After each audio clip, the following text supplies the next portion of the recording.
Welcome back, everyone. So with Christmas behind us, I'm sure a lot of people got Marvel Ultimate Alliance 3 as a gift, so I thought this would be a good time to cover common questions that I see asked, and overall tips that might help you out early in the game, and even later in the game in some cases. Also, since this video might have some newer viewers, I'll be sure to avoid as many story spoilers as possible. But anyway, in no particular order, let's get started. So to start, I want to cover the number one question I get asked about MUA3, and that is, how do I level up my characters quickly? The good news is, there are a variety of ways to level up characters besides just playing as them a lot.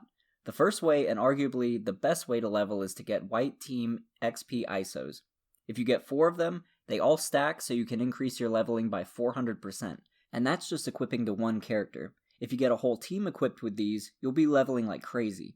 The issue is that these are hard to come by, especially if you're a newer player. You probably won't see these until later in the game. So if white ISOs aren't really an option right now, there are a couple other ways that I want to mention. The next way is through Infinity Rifts. In general, you're going to need to play through rifts to level up characters, even if you're trying to mainline the story. When I played through the story mode for the first time, it felt like certain bosses were intentionally overpowered to force you to go level up more. So if you're struggling on a level, don't feel too defeated, the game is probably nudging you to go play some rifts. And rifts give out great rewards. Each rift challenge gives you different rewards like XP cubes, which will help a lot towards leveling your characters. I find that I naturally level up more when I play through rifts than I do in story anyway. Also, there are a couple challenges in particular that the community have deemed the best to grind through. Those are Lambda 48 and Omega 61. Surprisingly, you can level up faster using Lambda 48, so even if you haven't unlocked 61 yet, you can still greatly benefit from 48. If you haven't unlocked either of those yet but are looking for good places to grind, I would typically recommend wave or rush challenges, since you can defeat a lot of enemies and bosses in those nodes. They're also more fun to play in my opinion. The last option, and my go-to one, is through the Shield Depot. It can be easy to miss this, but you can actually buy an unlimited amount of enhanced XP cubes through the Shield Depot using credits. I typically forget credits even exist in this game, and usually accumulate millions of them without realizing, and since credits don't have many uses in the game, this is an easy and affordable method to leveling. I typically will buy between 100 and 200 cubes at a time to boost my characters, but that's just my preference. However, credits are still useful to have on hand for other things like improving ISO 8, so don't deplete all of your resources. Also, be on the lookout for this rainbow ISO in the Shield Depot that gives a bonus to XP and credits collected.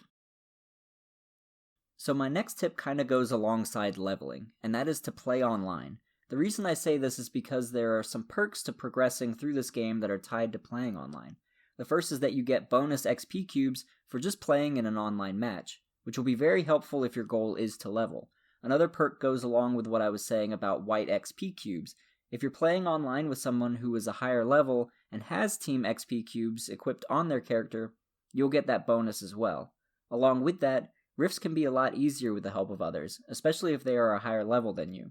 It doesn't even have to be your lobby. If you join someone else's lobby for a rift that you haven't completed, and you 3-star that rift together, you'll also receive the rewards and 3 stars for that rift.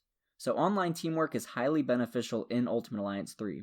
And if you're a little antisocial, don't worry, there's no way to in-game chat for this game, so you don't have to talk or listen to anyone. It's perfect. I personally find that playing online makes the gameplay a lot more fun too, although I should mention the only rifts that I think are easier in solo mode are the synergy trial ones, since you have more control of synergies in solo mode. Lastly, if you're looking to play with people online or are struggling to find lobbies, we have a Discord channel set up for everyone that wants to find lobbies, and it's the primary way that I play online myself. If you're interested, I'll have a link to join the Discord server below. The next tip I have also goes along with how to get 3 stars in rifts, primarily the solo challenges where you have to play as one character instead of a team. Basically, I have a shorthand rule for myself that has helped me determine what level my characters should be before I can realistically get 3 stars on that node. So every rift will have a recommended level that you should be before taking on that challenge, and I found these levels to be pretty accurate. However, recommended levels seem to mostly apply just to clearing the trial for 1 star. To get 3 stars, I typically add 10 levels for every additional star that I want. So in this case, if I need 2 more stars, I'm going to level up my character or team to 20 levels above the recommended level. This of course is really subjective, and you can definitely 3-star challenges without going the full 20 levels, but I found it to be a pretty good shorthand way of gauging if my team or character is ready yet.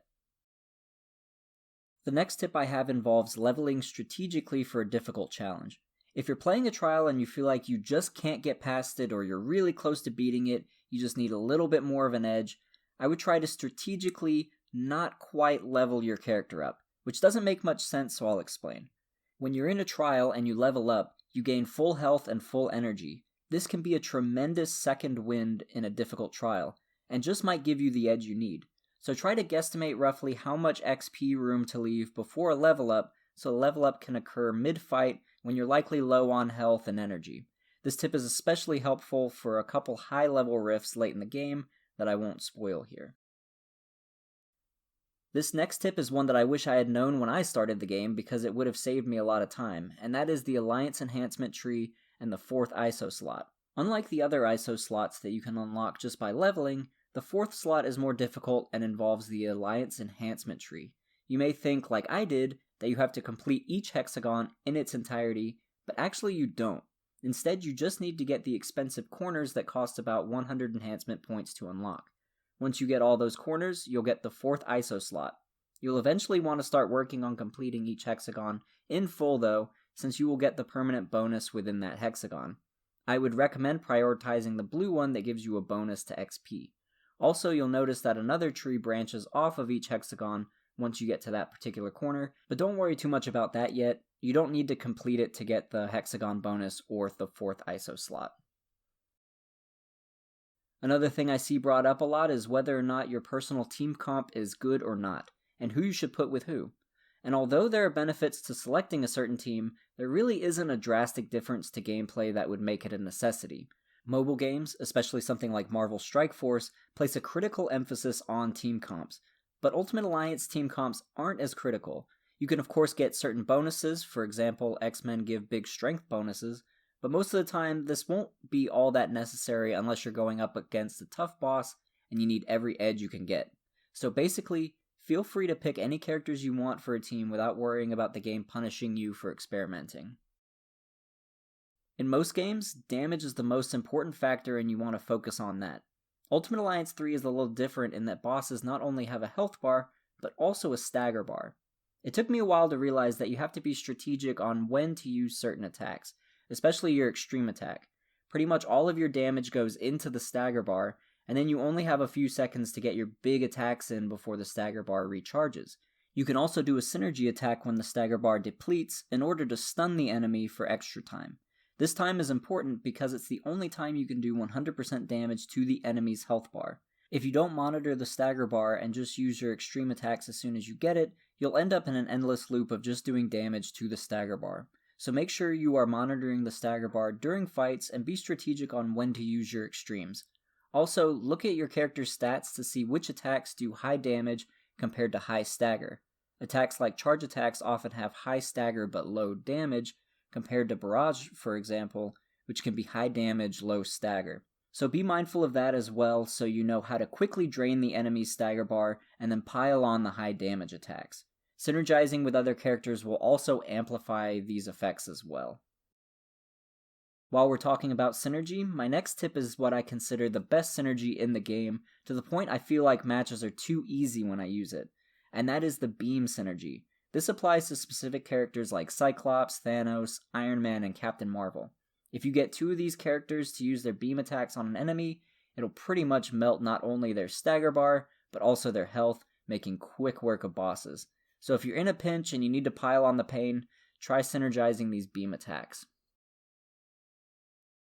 As we get towards the end of this list, I should give some quick tips on the new X-Men DLC pack, most notably the Danger Room. So first off, there are events which basically act as a battle pass. The lower gray area are the rewards you get if you didn't buy the DLC pack, and the gold area is for people who purchase the DLC.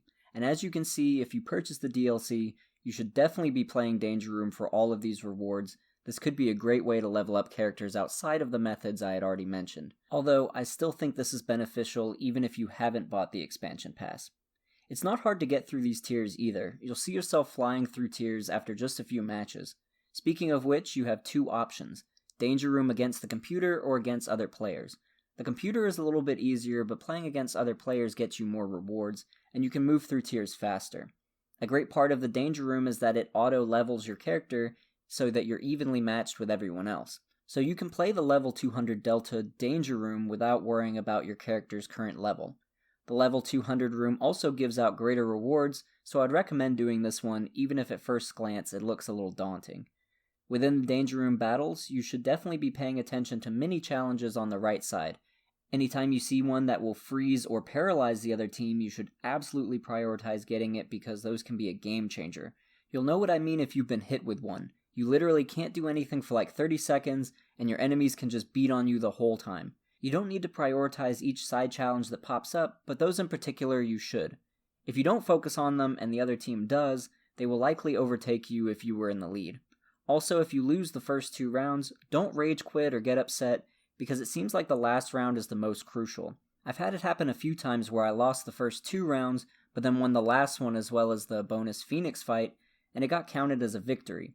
But in general, you should check out the Danger Room since it is a fun and competitive way to get resources. I've seen some people saying it's dull when playing solo in offline mode, and that you also move up tiers slower, so if it's an option, I would definitely recommend playing online over offline. The last point I have is kind of a cheesy one, but bear with me, and that is to do what is the most fun to you in this game.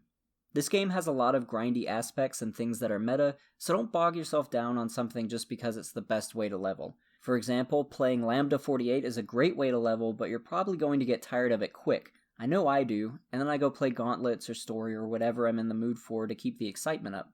This is a great game and it needs more players, so make sure you are enjoying it however you want. So level up as fast or as slow as you want, or play as your favorite character even if they aren't the best or don't get you through levels as quickly. I see a lot of people get burnt out or frustrated with the grinding aspects, so I'd like to see that minimized. I should point out that I think the new updates have helped with this somewhat, but I still think it's important that you tackle this game however you feel comfortable. But that's all of my tips for this video. I'm sure there are plenty more that I haven't covered, so if you have suggestions for ones that I've missed, or if you have questions on areas that I haven't covered, feel free to comment below. If there are still a lot of questions or topics that people would like covered, I might do a part 2 of this video to cover any other tips people might find helpful. But anyway, I hope this video helped in some way, and I hope to play with you all online. Like I said, I have the Discord link down below. I know I'm always looking for people to play this game with, so feel free to join. But anyway, thanks for watching, and I will see you in the next one.